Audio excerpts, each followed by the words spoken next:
नमस्कार. गैरसमज वर्सेस समज 30 दिवस सिरीज, दिवस 8वा, गैरसमज 8वा. एकच डिटॉक्स ज्यूस म्हणजे चरबी वितळवणार. हे बघा, सकाळी उठल्यावर हा हिरवट डिटॉक्स ज्यूस पिऊन बघ, पोटावरचा फॅट वाफेसारखा गायब होतो. म्हणजे काय, फॅट बर्फ आहे का जे ज्यूस पिऊन पूर्ण वितळेल? सत्य काय आहे, डिटॉक्स ज्यूसने शरीर क्लीन होतं हे नक्की, पण फॅट मेल्ट होतं हा केवळ भ्रम आहे. फॅट लॉस होतो केवळ कॅलरी डेफिसिटमुळे, व्यायाम आणि योग्य प्रोटीनमुळे, फक्त एक ग्लास ज्यूसमुळे नाही. सायन्स काय सांगतं, शरीरातील लिव्हर, किडनी हे नैसर्गिक डिटॉक्स मशीन आहेत. फक्त डिटॉक्स ड्रिंक पिऊन फॅट लॉस होत नाही. तो होतो जेव्हा संपूर्ण दिनचर्या बॅलन्स असते, तेव्हा डाएट, व्यायाम, झोप, ताणतणावाचं नियोजन.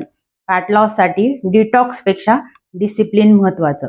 फक्त वेट लॉस मागे लागू नका, फॅट लॉस करा. स्वस्त आणि मस्त जगा. उद्या भेटू नवीन गैरसमज दूर करण्यासाठी. डिस्क्रिप्शन नक्की चेक करा. व्हिडिओ आवडला असेल तर लाईक, शेअर आणि सबस्क्राईब करायला मात्र विसरू नका. धन्यवाद.